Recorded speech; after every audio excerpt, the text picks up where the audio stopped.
Redites-le encore une fois. Le truc à propos du vin, c'est qu'il gonfle. C'est pourquoi tu ne peux pas mettre du vin nouveau dans des vieilles pots, parce qu'il gonfle, tu vois. Et donc, lorsque le moment de s'échapper arrive, tu ne peux pas être encapsulé par quelque chose qui est inflexible. Et parfois, les personnes que nous construisons autour de nous sont de vieilles peaux qui ne laissent pas respirer pour gonfler à notre capacité. Et ils t'aiment tant que tu restes à un certain niveau. C'est vrai. Et c'est de cela que je parle, de l'écrasement qui te fait prendre de l'expansion. Je suis plus grand grâce à tout ce que j'ai traversé. Je suis plus fort grâce à tout ce que j'ai traversé. Je suis plus fort grâce à tout ce que j'ai vécu. Tout ce que j'ai subi en West Virginia m'a préparé à tout ce que j'allais subir à Dallas. Ouais. Alors, ce qui était douloureux en West Virginia, j'en suis devenu reconnaissant à Dallas. Parce que je pensais, ce n'est rien. J'ai déjà vu ça. C'est des trucs d'école primaire juste là. Et donc, Dieu laisse Moïse pratiquer ses miracles en privé avant de l'emmener devant Pharaon. Et donc, Dieu nous met dans des situations qui ne sont pas menaçantes pour que nous puissions nous entraîner, pour que le jour de la confrontation, nous ayons une certaine expérience de la gestion de ce moment. Ouais. Joseph. Ouais. Joseph. Qu'est-ce qui est mieux que ça? Il a été mis à l'épreuve dans son affliction. Oui, monsieur. C'est ça, il a été mis à l'épreuve dans son affliction. Absolument. Et ne croyez-vous pas que la raison pour laquelle Joseph a pu être fort est qu'il a pu regarder ses frères et dire « Ce que vous avez voulu, vous l'avez voulu pour le mal. Mais pour Dieu, Mais Dieu. Oui. l'avait prévu pour le bien. Oui. Et ce que je vois dans votre vie, que j'admire tant, c'est que vous avez regardé ce « Mais Dieu » au milieu de votre histoire. Absolument. Beaucoup de gens veulent le faire sortir. Oui. Tu as voulu le mal pour moi, Exact. et puis ça s'arrête juste là. C'est là que leur histoire s'arrête. Je pense que c'est pour cela que Dieu l'a choisi parmi tous les frères. Je pense que c'est pour cela que Dieu l'a béni, car Joseph avait la capacité de bénir quelqu'un qui lui avait fait du mal. Tu vois, quand tu commences à parler du vin, tu dois parler de capacité parce que la croissance est là. Et Joseph a donné l'exemple de la capacité à être plus grand que sa situation. Et donc à celui à qui on donne beaucoup, on demande beaucoup.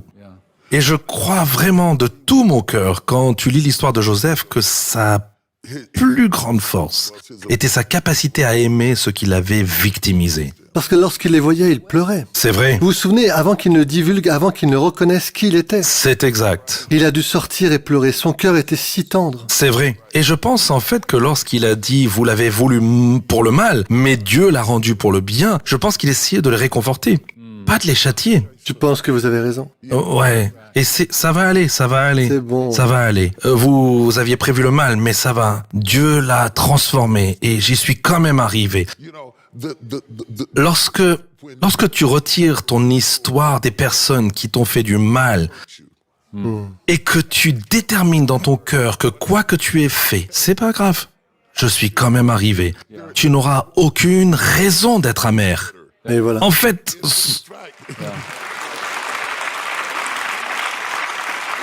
ce n'est pas seulement que j'y suis arrivé malgré toi.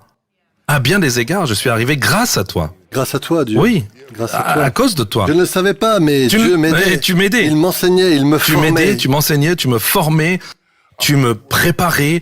Et j'ai cette capacité parce que tu m'as étiré.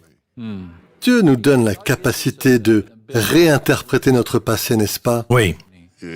Plutôt que de nous voir comme des victimes d'un passé difficile, il nous donne la grâce de regarder en arrière et de dire « Oh, d'accord, notre Seigneur souverain était à l'œuvre, même dans cela, Même dans cela. même dans cela. Si Dieu n'a pas épargné son propre fils, Oui, mais l'a abandonné pour nous tous. mais l'a livré pour nous tous, qui suis-je pour penser que je suis exempté de toute épreuve? Pourquoi pas moi? Job dit, le Seigneur connaît le chemin que je prends. Et quand il m'a éprouvé, j'en ressortirai comme de l'or pur. Et je suis peut-être dans le feu en ce moment. Oui. Mais j'en ressortirai. Mais j'en sortirai comme de l'or pur. Et je pense que si tu peux garder la promesse du vin avec toi, alors que tu es écrasé sous les pieds, que ce n'est pas ma forme finale, que même si je tâche les pieds de ceux qui m'ont opprimé maintenant, ce n'est pas ma forme finale, il y a quelque chose qui sort de moi, qui est plus grand que ce qui me fait du mal. Et ce qui sort de moi, tu ne pourras jamais l'arrêter. Si tu arrives à garder cela à l'esprit, tu comprendras pourquoi Jésus est venu au jardin de Gethsemane. Pour se préparer à la croix, pour se rappeler que l'écrasement et tout ce qu'il allait vivre, que les sécrétions de ceux qui étaient en lui étaient meilleures que les pressions qui l'oppressaient. Et j'espère avoir écrit ce livre à quelqu'un qui a quelque chose en lui qu'il n'a pas pu faire sortir d'une autre manière. Et je veux qu'il comprenne que la pression se transforme en puissance lorsque c'est Dieu qui fait la pression. C'est vrai, la pression se transforme en puissance. Nous supposons que la présence de la douleur est l'absence de Dieu, mais ce que vous dites, c'est que la présence de la douleur peut être le meilleur travail de Dieu. Absolument. La meilleure œuvre de Dieu. Et si ma sagesse est formée par mes erreurs, tu ne deviens aussi intelligent que tu as été idiot. Je suis plutôt intelligent. Ah oui, tu sais, tu penses à ce que tu essayes de dire à tes enfants, tu essayes soudain de leur dire ce qu'il ne faut pas faire parce que je ne veux pas que tu reprennes la classe. J'ai déjà repris le cours pour toi. Ça ne marche pas, n'essaye pas d'aller par là, va de ce côté-là.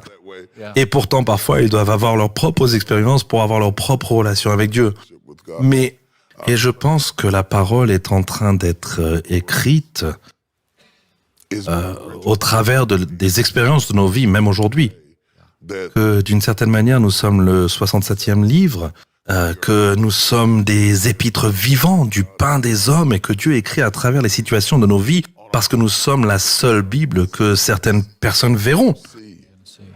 Alors parfois, mon témoignage n'est pas tant de ce que je dis, mais le fait de me voir survivre à ce que personne d'autre n'aurait pu survivre, par ceci, je sais que le Seigneur est avec moi, car il n'a pas permis à mes ennemis de triompher de moi. Oui. Ouais, c'est vrai. Oui. Puis-je lire un extrait de l'un de mes auteurs préférés? Oui, vas-y. Si votre vie est soudainement instable et que vous remarquez une augmentation de la quantité de désordre et de fumier placé sur vous, faites bien attention. C'est un signal du Seigneur pour que vous cherchiez attentivement les zones où votre croissance a pu s'arrêter. Le vigneron applique une quantité supplémentaire de fumier à une plante qui refuse obstinément de pousser, car les désordres de la vie servent de vitamines nécessaires à des fruits sains. Oui, monsieur. Oui, monsieur. Oui, monsieur. Eh bien, vous utilisez un langage plutôt sympathique ici, mais cela décrit où se trouvent certains de nos auditeurs.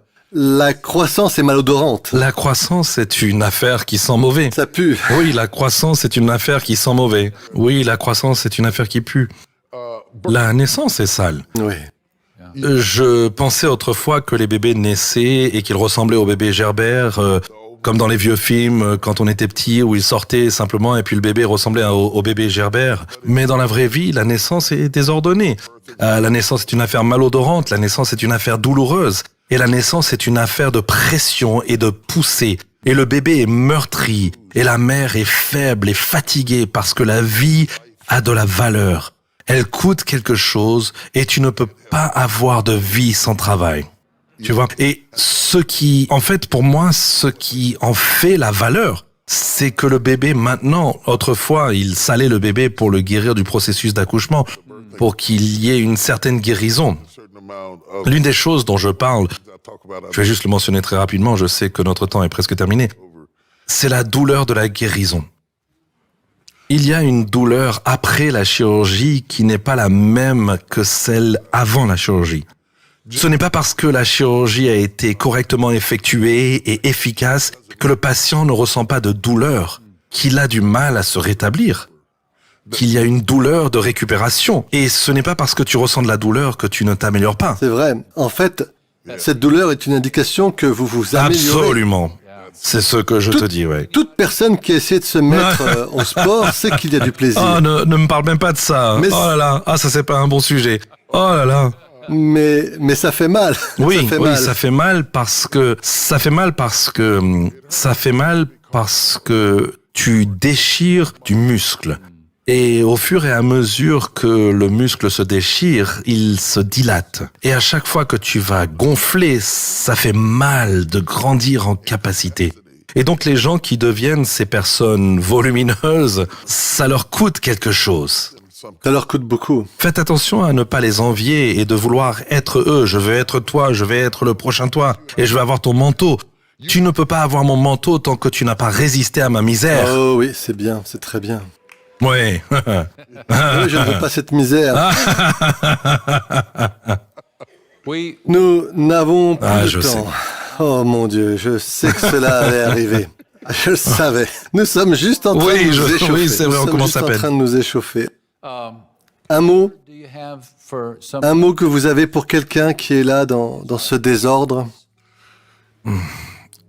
Je voudrais dire que si tu es dans cette question, j'ai été physiquement, émotionnellement, spirituellement, financièrement, dans tous les aspects de ma vie. Je veux que tu comprennes une chose, que le Seigneur ait creusé la terre et retiré de l'argile, ou qu'il ait mis sur une roue et commencé à la faire tourner, qu'il ait exercé une pression sur elle et ait commencé à la presser, ou qu'il l'ait posée sur un bibelot après l'avoir cuite. Quel que soit le stade auquel elle se trouve, elle a toujours été dans ses mains. Et je veux que tu saches que quelle que soit l'étape dans laquelle tu te trouves en ce moment, tu es toujours entre ses mains. Amen. Amen. Il t'aime. Amen. Il se soucie de toi. Et quand tout sera terminé, il prendra ce qui semblait être un moment écrasant pour produire quelque chose en toi qui est si distingué, si frais, si nouveau, que Jésus a dit, je ne boirai plus de vin jusqu'à ce que j'en boive du Dans la maison de nouveau mon Père. avec toi, dans le royaume de Dieu. Alors il faut que j'y sois. Parce qu'il nous a dit, il a dit, je garde le prochain verre pour nous deux. Ça va aller. Tout va bien aller. Tout va bien se passer. Oui. Merci. Merci, monsieur.